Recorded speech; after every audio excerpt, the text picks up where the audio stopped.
Dulu pernah tak dengar satu cerita Azan Edawati?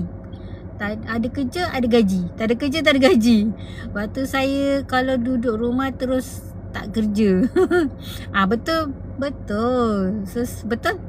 So, soalannya sekarang ni, berapakah jumlah yang kita perlu sediakan supaya bila kita duduk kat rumah tak kerja tapi dia sentiasa ada. Hari ni topik betul sesuai ni. So my friend kata, okay, sekarang ni katalah kita tak kerja, umur dia pencen sepatutnya 60. Kalau dekat tapi dekat Malaysia sekarang ni dia masih benarkan 55 keluarkan duit tu. Tapi tak tahulah, in the future mungkin dia akan naikkan usia. So kalau dari segi kita akan rasa macam kenapa nak simpan duit kita lama-lama? Biarlah kita pegang duit kita. Kita pun pandai kan. Isunya, pandaikah kita memastikan duit tu tak disalah guna? Okay, so kepada anda semua, satu, banyak pesanan penaja ni. Satu, biar ada orang dapat duit, dia nak buat rumah. So kepada anda yang dekat sini yang ada plan nak buat rumah, pastikan nilai value yang you letak. Ini sebab pengalaman pengalaman rakan-rakan yang mula-mula kata saving discussion. Betul, mula-mula orang tu value rumah, okay, nak buat rumah, buat sendirilah, cash. Alhamdulillah, syukur nikmat kepada Tuhan yang beri rahmat kan. Alhamdulillah. Okay, so terima kasih yang follow. So mula-mula dia kata 300,000, end up jadi more than that. Okay dah, contoh yang saya dapat 500,000. So kalau KWSP tu banyak, tak apa. Kalau you ada 1 juta, you spend 500,000 untuk you punya buat rumah. So at least you ada lagi saving 500,000 untuk you kekal hidup 20 tahun tanpa bekerja. So ni nak isu dia. So lepas tu the friend tak habis lagi cerita. Kita kembali balik kawan tadi. Dia kata kalau you ada 500,000, you jangan guna duit tu, simpan je. Dia kata simpan je. So contoh yang dibagi, dia kata kalau dekat KWSP dia punya pulangan dalam 6.6%. So at least you just ambil balik simpanan dia punya dividen. You just guna dividen untuk you survive. So tadi kita congak-congak kalau katalah 6%. So at least kita dapat lah, dia kata dalam 2,000 sebulan, gitulah. Kak Aida pun tak ada calculation. So agak-agak 2,000 cukup tak? Dan never use the money. Lepas tu Kak Aida pun terfikir, yang otak kan. Kata dapat KWSP 55 tak boleh guna langsung. Macam tu. So kita akan ada satu, saya nak buat rumah, saya nak buat renovation rumah, saya nak pergi haji, saya nak pergi melancong, saya nak pergi anak kahwin. Banyak tak? So anda bagaimana? So anda macam mana? So cuba congak-congak. So hari ni Kak Aida sendiri pun dah mula start. Kita kena tulis, kena ada checklist berapa kita punya expenditure setiap bulan. So kalau katalah kita okay, kalau lah kata kita spend sekarang, itulah sekarang kita spend berapa, boleh 5,000 sebulan. Mana bulan-bulan lepas pencen nak 5,000 sebulan, macam tu. Tak kerja tapi ada 5,000 sebulan. Itulah. So okay, yang tu nak belajar boleh. So kita kena ada target. Kita kena ada target. Kalau kata kita tak bekerja, of course lah kita assume yang ada kat dalam ni semua ada KWSP. Hai Cik Norziah, Kak Aida percaya orang ada kat TikTok ni semuanya banyak duit. Alhamdulillah, ada bekerja, ada kerjaya. Sekarang ni masih lagi bekerja. Lepas tu dia at least ada KWSP. Jaga KWSP tu, simpan elok-elok, jangan salah guna. So kalau kata kita tak salah guna, insyaAllah. So ada lagi banyak. So satu, tadi buat rumah pun ada risikonya terover budget. So make sure you kena Kak Aida rasa lebih senang kalau you beli rumah yang orang kata you beli pada pemaju. Because kalau you beli dengan pemaju, katalah rumah tu harga RM250,000 ataupun RM300,000, RM400,000, RM500,000, dia memang betul-betul harga tersebut. Kecuali lah you nak buat renovation dan sebagainya. Tapi kalau you buat rumah dengan kontraktor, you kena beware, berhati-hati sebab banyak kes yang dia terlebih bajet. Okay, satu. Kedua, simpan you punya KWSP tu kat dalam, tak tahulah KWSP ke. Okay, first, salah satunya kita simpan saja, jangan guna. Bolehkah aku?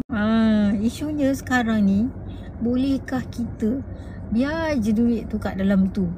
Umur 55, bayangkan umur 55 you ada some amount of money and you tak guna langsung. Is it possible?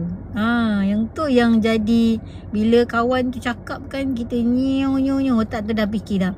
Itulah banyak kan. So sangat banyak. So lagi satu, memulakan perniagaan. So sebenarnya Kak Aida ada pengalaman lah. Sebenarnya Kak Aida once upon a time Kak Aida pernah jadi founder untuk sebuah syarikat, bertahan 3 tahun. So yang tu you kena banyak ilmu. Kalau katalah lepas KWSP, dapat KWSP, kalau katalah you nak buat perniagaan, you kena tambah ilmu terlebih dahulu. At least pun you kena tambah ilmu. Kalau Kak Aida lah the best 5 tahun you kena tahu marketing. Paling penting you kena marketing. Lepas tu you kena ada fund. Kenapa? Sebab nak buat marketing kena ada fund. Lepas tu funding tu kena diri sendiri punya. Jangan pinjam orang lain punya duit untuk berniaga. Sebab apa? Sebab kalau kita punya duit, kita ada rasa sayang. Kita sayang. Contoh kalau kita nak buat iklan kan, kita nak pump tu, kita akan capital. Yes, capital. Dia punya tu, kalau capital tu daripada diri kita sendiri, kita akan pandai nak control. Tapi kalau duit tu banyak, so dia shouldn't macam ni. Kalau kata kadang-kadang kita akan terfikir, kalau alangkah bagusnya kalau saya nak buat pelaburan, saya dapat pinjaman RM1,000,000. Contoh, pengalaman, kita dapat pinjam RM1,000,000. Tapi tahu tak, bila duit banyak, the more the money in you akan keluar pump dia. Macam mana? Easy come, easy go. Betul tak? Ada tak perasan tak? Easy come, easy go. So lagi senang kita nak spend because it's not your money. So memanglah it's not your money, tapi loan, tetap kena bayar, tetap dia jadi hutang, dan kita ada responsibilities to pay. Okay, lagi peniaga. Kalau nak berniaga, lagi apa lagi hint nak cakap.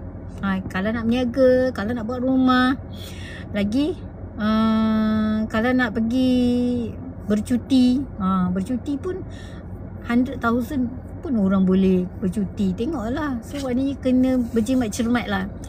So kenapa Kak Aida cakap macam tu? Ada sendiri pun, my husband dah pencen. Lepas tu dapat KWSP, kita dah tengok lah dia punya cash flow tu. The cash flow tu sebenarnya sangat mudah untuk overspend. Biasalah, masa kita kerja, kita akan belanja contoh 4,000 sebulan. Tiba-tiba bila pencen you nak spend 2,000, boleh tak? So how are we going to mengurangkan masalah tu? So Kak Aida nak ramai-ramai anda semua selagi kerja, put aside 20% for your saving. Itu dia moral of the story. Moral of the story, selagi kita kerja at least pun 10 tahun lagi. Mungkin ramai dekat sini baru umur 30.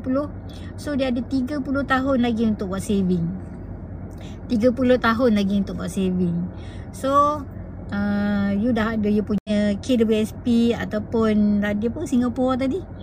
Yang tu you dah ada yang tu. Lepas tu lambat lah. Tapi lambat sangat dah dekat Singapura. 65 tahun you hidup tak lagi. Teng-teng. Macam tu. CPF. Tapi lama sangat. So yang tu pun kalau kita dapat duit awal, kita mungkin overspend. Tapi kalau lambat sangat, sempat tak kita menikmatinya? 65 tahun tu lamanya. So kalau pada saya lah, orang-orang Singapura, you kena ada lagi satu saving yang mana you boleh keluarkan umur 55.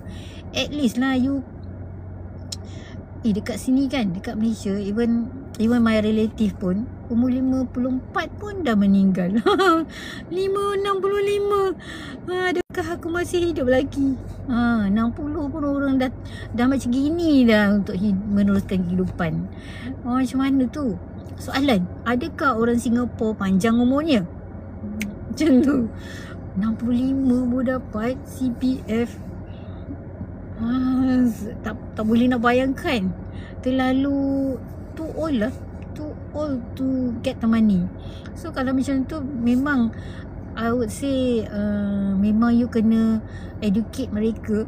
Educate mereka supaya simpan dalam satu akaun emas, so that at least pun umur 50, yang mana umur 30 dia boleh simpan lagi berapa? 25 tahun, at least boleh keluarkan. And then bila 65 dapat keluarkan lagi. This is a very good apa good point. Good point to educate people to save in emas. Don't you think so? Sebab itu adalah satu kegusaran pada saya. Adakah sempat untuk kita menggunakan duit itu? Selain daripada kita takut duit tu habis, tapi kita juga takut kita tak sempat nak pakai. So the money will go to the family. I don't know. Macam tak setuju. Cik Zainab. Okay, Cik Zainab, apa komen Cik Zainab? Berapakah amount yang kita perlukan untuk kita dapat simpan kita punya KWSP sampai usia 20 tahun? Mungkin panjang usia. Kalau ikut keluarga berapa usia, so kita kena buat calculation lah. So rekod ayah umur berapa, panjang umur kan, ibu berapa, so tengok keluarga-keluarga yang terdekat. 55 boleh keluar, tapi sikit saja. 65 baru boleh keluar besar sikit. Kita keluarkan sedikit. Kita ada di Malaysia, kita ada akaun. Sekarang ni ada 3 akaun. Dulu akaun 1 dengan 2. So akaun 1 60%, akaun 2 dulu kan 60% dengan 40%. Macam tu ke macam tu? 60-40. So yang tu yang 55. So umur 50 boleh keluar. Tapi dekat Malaysia bagus juga, sebab dia benarkan kita buat pengeluaran bayar rumah. Dia ada pro and cons lah. So macam Kak Aida sendiri keluar KWSP untuk bayar rumah, but unfortunately ke, dia banyak the bad things, the pro and cons. The cons je kebaikan keburukannya adalah pada usia 50 dah tak ada dah duit tu. So Kak Aida tengah macam itulah dia macam ni. Kak Aida ada 2 perkara kat sini untuk anda semua, tuan-tuan dan puan-puan, adik-adik dan kakak-kakak semua. Hidup ni ada pilihan. Satu, bersusah-susah dulu, bersenang-senang kemudian, ataupun bersenang-senang dulu, bersusah-susah kemudian. Yang mana boleh bertahan, tak payah keluar KWSP untuk bayar rumah, iaitu bersusah-susah dulu. So pada usia 50 tahun dia ada extra amount of money. So bila dia ada extra money, dia boleh invest. Itulah kita tengok Cik Ali beli rumah 300,000. Cik siapa tu nama tu? Cik Saleh, bukan nama lah, takkan nak cerita nama dia kan, marah dia kan. Cik Saleh dia belikan rumah untuk anak dia. Cik Adam belikan rumah untuk anak. So when you have extra money, so you boleh buat investment baru. Investment baru untuk long term investment lah. So yang mana you belum follow, boleh follow. Hari ni kita mukadimah dulu. Sebab kita kena apa yang dia kata, kita kena berbaik-baik dengan TikTok. So TikTok suka kalau kita bagi info. Nanti tengoklah dekat VTT. Dekat VTT you akan tahu apakah rahsia di balik cerita hari ni. So selepas berada setahun, Kak Aida rasa lebih yakin, lebih percaya dan nampak result orang lain. So that's why hari ni Kak Aida rasa dengan lebih, orang kata lebih happy bila Kak Aida sharing. Sebab Kak Aida nampak banyak sangat kebaikan yang diperolehi oleh penyimpan emas kami. Penyimpan emas kami. So hi Cik Nur Fatihah. So 6.48, masa sudah time. Kat sini nak hujan, gelap sikit kan hari ni kan. Oh baiknya, kenapa tak pasang lampu? Berada dalam kegelapan. Tu dia. Cik Mama, you are late. You're late 20 minit. Suka. Overtime ya hari ni. Alah, itulah dah terlepas dah. Kita dah lama dah cerita. Kita nak kita cerita pasal KWSP. Lepas tu tak apa, nanti sembang tepi. Boleh lah macam tu. Sembang tepi dia tak sama vibe dia. Okey. Bercerita pasal tiba-tiba lah tadi macam ingat. Kita apa ya cerita tadi? Dah terlupa lah pula. Tak apa, nanti kalau ingat ada cerita balik. Cerita pasal saving, cerita pasal Allah, lupa pula tiba-tiba.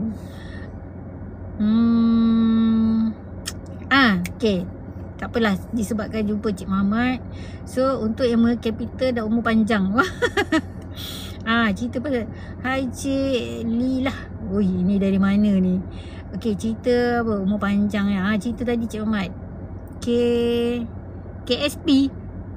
KSP ke KWSP? Okey, yang mana muda-muda Kak Aida alhamdulillah lah, Kak Aida dalam tak nak sebut penuh. Okey. Boleh. Tak boleh Okey, tak apa. Baik. Terima kasih dengan teguran. Okey. Tadi apa? Untuk anak-anak muda pula, Kak Aida punya circle. Kak Aida punya circle ni orang-orang muda yang banyak diorang pandai tau. Sekarang ni diorang pandai buat side income. Buat side income, cari peluang. Ada yang buat affiliate, ada yang buat simpanan emas, ada yang buat extra lah, ada yang dia kata part time, extra job. Extra job untuk tambah dia orang punya simpanan. So pada anda yang masih belum boleh cari. Niatkan dalam diri yang mana yang boleh lah. Yang tak boleh tu jangan paksa. Kadang-kadang rezeki tu masing-masing. Rezeki ni okey, tak tahulah yang kat dalam ni ada ramai kan. Jangan sedih, jangan rasa tak happy pula. Sebab Allah dah tentukan rezeki masing-masing. Sebab kan dalam rezeki ni dia susah nak cakap. Okey, hari tu Kak Aida sendiri Kak Aida dapat RM50,000. Tapi RM50,000 tu hasil daripada Kak Aida punya penjualan kereta. It's not mine. Sebab duit tu Kak Aida bayar hutang. Sebab Kak Aida punya priority is bayar hutang. So walaupun Kak Aida ada RM50,000 lebih daripada orang lain, tapi duit tu bayar hutang. So ada orang pula dia kata dia ada RM50,000, itu dia punya saving dalam dia punya emas. Tiba-tiba dia jatuh tangga tak silap. Lepas tu dia guna duit tu untuk kos rawatan. So ada orang RM50,000 dia buat rumah. So duit ni kadang-kadang bila difikir bukan kita punya, tapi memudahkan cara kehidupan kita. Contoh, kalau kita tak bayar hutang, mana boleh? Kita tetap kena bayar hutang tu tak? Hutang kita punya, so kita kena wajib lah bayar. So kita kena bayar. So kalau tak ada duit, macam mana kita nak bayar? So begitu juga dengan rawatan. Kalau kita tak ada duit, kita terpaksa lah meminta-minta buat. Tak salah lah. Susah Kak Aida takut tau. Sebab there's no right or wrong. Tapi kalau boleh kita guna duit sendiri lah. Itulah cara. Ataupun nasihat yang boleh Kak Aida sediakan adalah kita kena sediakan kita punya insurans kalau ada bajet. Sebab insurans ni dia terpaksa bayar setiap bulan kan. berbeza dengan dia berbeza dengan simpanan emas. Katalah you simpan 100, dia bukan setiap bulan you kena simpan 100 tak. At least pun kalau kata you ada duit, katalah you ada dapat 100 extra income, ada duit bonus ke, ada mana-manalah duit daripada pewarisan ke. Cerita pasal pewarisan. Kalau anda ada duit pewarisan, tak tahu nak letak kat mana, cari saya. Kalau anda ada lebih dekat mana-mana peluang, so Kak Aida boleh cari Kak Aida. Itu senang je. Just follow and then you boleh message, kan? Follow me for more. Sebab kat sini Kak Aida hanya boleh bagi gambaran je. Kita tidak boleh terlalu detail. So untuk detail nanti berkawan lah, kan? Gitu. So kita kena dia ada ayatnya. Bermesra. Mana apa ayat tu? Ada 653. Hai Cik Nurliza Ali, boleh follow. Lagi satu. First, sebab tadi ada orang kata dia nak join, dia nak tahu Kak Aida punya konten. So satu lagi konten yang Kak Aida nak buat, so kepada tuan-tuan dan puan-puan, adik-adik, kakak-kakak yang berada dekat sini, Kak Aida nak maklumkan, kalau anda nak buat simpanan emas, jangan anggap duit tu duit hangus. Dia bukan duit hangus tau. Dia bukan macam you beli baju, you beli kasut, you beli handbag, you beli kereta yang nilainya susut. Dia tidak susut nilai. Of course, you kena simpan setahun dan ke atas, 2 tahun dan ke atas. Tapi insyaAllah setakat ni Kak Aida tengok yang mana simpan emas setahun, macam kami sendiri, kalau simpan tahun bulan 2 ke sekarang, at least dah naik 30% daripada nilai sebelum ni. So kita tak simpan emas untuk sehari dua, kita tak simpan untuk setahun, 2 tahun. Most of the people will simpan untuk satu certain amount of time, yang mana dia dah tak ada dah duit nak pakai, dah sesak dah, mana nak cari duit ni barulah dia keluarkan emas dia untuk digunakan. Ataupun bila matlamat dia dah sampai, dia nak haji, katalah umur dia 30, dia nak pergi haji umur 50. So panjang tu masa dia simpan. Okay, first, kalau simpanan emas, dia bukan belanja hangus, dia akan meningkat harga along the way. Kalau 5 tahun lah, kalau Kak Aida tengok anak Kak Aida, 2 orang anak Kak Aida, after 4 years dia dah boleh dapat percentage dia 100%. Tak boleh lebih-lebih nanti ada yang tak suka. Okay, hai Cik Azura, selamat petang. Dah pukul malam. So okay, satu, dia bukan belanja hangus. Dan lagi apa lagi? Sekejap, ada lagi satu hint je. Tak boleh nak fikir dah. Okay lah. Hai Cik Is, Little Brand, thank you follow. Thank you follow. Terima kasih. Ada yang masuk ke dalam bio. Ya, tolonglah kalau anda nak tahu lebih lanjut, Kak Aida bantu anda. Kak Aida pergi dekat dalam tu, isi borang. So Kak Aida boleh explain. Kak Aida kena menghormati TikTok. TikTok ada satu platform yang mana kita kena ajar orang cara yang bagus. So dari pengalaman, suka-suka channel, thank you follow. Follow. Hai Cik Lukman Yusof. Okay, Kak Aida dah pukul 6.07. Kak Aida bergerak dulu. Follow Kak Aida. Kalau kata insyaAllah pergi dekat Kak Aida punya PTT, dah banyak dah. Banyak dia info. Yang mana pilihlah satu yang berkenan di hati. Dan pastikan kita ada simpanan untuk yang Kak Aida cerita tadi. Sama-sama. Bye-bye. Assalamualaikum. Jumpa lagi.